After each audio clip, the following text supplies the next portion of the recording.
Bismillahirrahmanirrahim. Assalamualaikum warahmatullahi wabarakatuh. Saya Muhammad Ramdhani Anugrah Maulana, NIM 414211100021, mahasiswa Universitas Mercu Buana, Fakultas Teknik, jurusan Teknik Elektro. Pada kesempatan ini, saya akan mempresentasikan hasil kerja saya untuk memenuhi tugas dari mata kuliah Bahasa Indonesia. Judul dari hasil kerja saya adalah Bahasa Indonesia diminati dan dipelajari oleh bangsa-bangsa di dunia. Latar belakang dari pengerjaan tugas saya yaitu bahasa Indonesia memegang peranan penting sebagai media komunikasi di tingkat nasional maupun internasional. Tentunya bahasa Indonesia merupakan bahasa resmi negara yang dimana digunakan dalam penyelenggaraan pemerintahan, bahasa pengantar dalam dunia pendidikan, bahasa dalam pengembangan ilmu pengetahuan dan teknologi. Seiring era globalisasi ini, perkembangan masa saat ini, bahasa Indonesia semakin dikenal di berbagai negara. Banyak sekali negara seperti Australia, Jerman, Jepang, Vietnam, Thailand, Korea Selatan, dan lain-lain mengajarkan bahasa Indonesia di dalam bidang-bidang pendidikannya.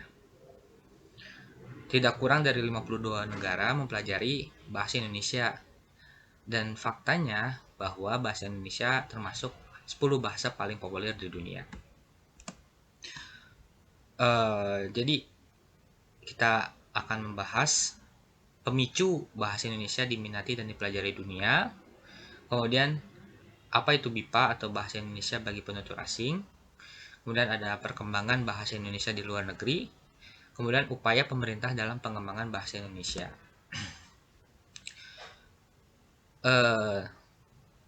Jadi pemicu bahasa Indonesia diminati dan dipelajari dunia yaitu kedekatan dan interaksi antar warga dari berbagai bangsa di dunia menyebabkan fungsi bahasa asing menjadi sangat penting. Jadi kebutuhan akses informasi dan komunikasi antar warga dunia membutuhkan penguasaan bahasa asing termasuk bahasa Indonesia. Akibatnya kebutuhan akan pembelajaran bahasa terus meningkat dan menempati posisi yang penting dalam masyarakat global saat ini. Kemudian dari segi pertumbuhan ekonomi seperti bisnis akan berdampak kepada bahasa karena perusahaan multinasional mulai tertarik dan melirik Indonesia sebagai pasar yang menjanjikan. Oleh karenanya, kemampuan bahasa Indonesia menjadi aset berharga dalam dunia bisnis. Selain dari dunia bisnis, pemicu ketertarikan terhadap bahasa Indonesia tersalur melalui pengaruh budaya seperti kesenian, musik, makanan, tradisi yang kita ketahui bisa menarik minat banyak orang di luar negeri untuk mempelajari bahasa Indonesia. Kemudian dalam hal diplomasi, bahasa Indonesia memiliki peranan penting di mana seringkali bahasa Indonesia digunakan dalam berbagai forum internasional dan organisasi seperti KTT Asia Timur, ASEAN. Kemudian bahasa Indonesia pun aktif dan punya terlibat dalam diplomasi regional dan global sehingga meningkatkan kepentingan dunia akan bahasa Indonesia. Dengan demikian, ada beberapa alasan bahasa Indonesia layak menjadi bahasa internasional. Yang pertama, karakteristik bahasa Indonesia memiliki perbedaan baik susunan kata maupun pengucapan. Yang kedua, bahasa Indonesia memiliki kekayaan yaitu menyerap ribuan bahasa dari bahasa asing atau bahasa daerah. Yang ketiga, bahasa Indonesia adalah bahasa yang sopan dan mulia di kawasan timur. Yang keempat, bahasa Indonesia paling mudah karena memiliki tingkatan kata atau kalimat. Yang kelima, bahasa Indonesia terkait dengan kekayaan. Kemudian kita akan membahas tentang BIPA atau bahasa Indonesia bagi penutur asing. Jadi pembelajaran BIPA ini merupakan pembelajaran bahasa Indonesia yang subjeknya itu ya penutur asing. Bahasa Indonesia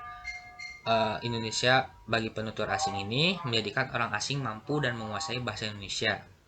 Sedangkan pelajar BIPA adalah pelajar dari luar negeri Indonesia yang ingin belajar bahasa Indonesia. Umumnya terdiri dari warga negara asing yang belum mengerti di dasar dan tata bahasa Indonesia tetapi tertarik untuk mempelajarinya.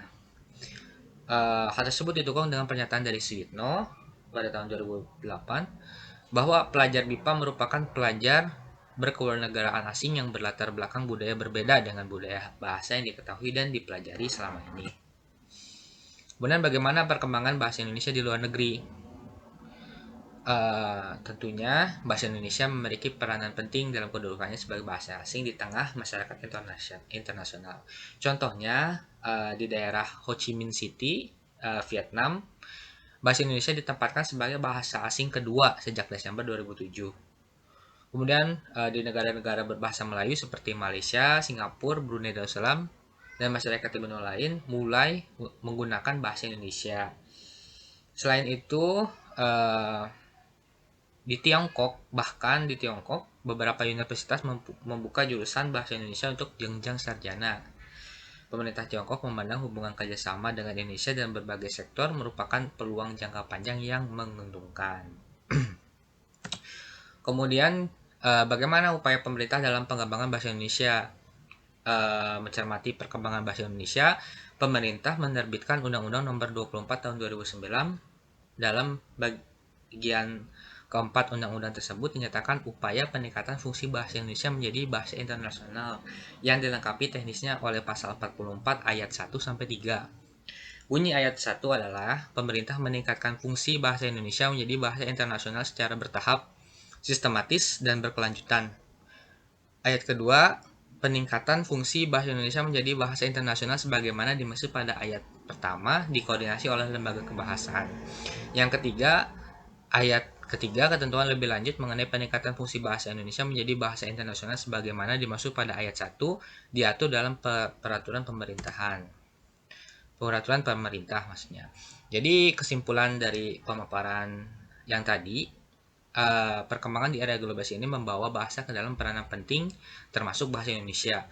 Bangsa-bangsa di dunia mulai tertarik untuk mempelajari bahasa Indonesia. Pengaruh budaya seperti makanan, tradisi, lagu dapat memicu bangsa lain untuk mempelajari bahasa Indonesia. Bahasa Indonesia pun masuk melalui diplomasi antar negara, perkembangan ilmu teknologi, dan bahkan dalam dunia bisnis. Selain pemerintah, upaya pengembangan bahasa dilakukan dengan membentuk BIPA atau Bahasa Indonesia bagi penutur asing. Pembelajaran BIPA ini memiliki peranan penting bagi internasionalisasi bahasa Indonesia. Pemerintah pun giat untuk menjadikan bahasa Indonesia sebagai bahasa internasional, bahkan bahasa Indonesia memiliki potensi menjadi bahasa internasional yang digunakan sebagai bahasa resmi di Perserikatan Bangsa-Bangsa di PBB pada tahun 2045. Kemudian sarannya, yang pertama, sebagai warga negara Indonesia, perlu melestarikan dan menjaga bahasa Indonesia. Yang kedua, perlu pengenalan budaya Indonesia terhadap warga asing karena bisa menjadi daya tarik bangsa-bangsa di dunia untuk mempelajari bahasa Indonesia. Yang ketiga, pelajar Indonesia yang belajar di luar negeri hendaknya membantu memperkenalkan bahasa Indonesia. Yang keempat, pemerintah melakukan seminar kebipaan ke universitas-universitas di Indonesia. Berikut daftar pustaka yang mereferensi atau mensitasi dari pengerjaan penulisan yang tadi. Mungkin terima kasih presentasi saya akhiri. Terima kasih atas perhatiannya. Mohon maaf bila ada kekurangan. Assalamualaikum warahmatullahi wabarakatuh.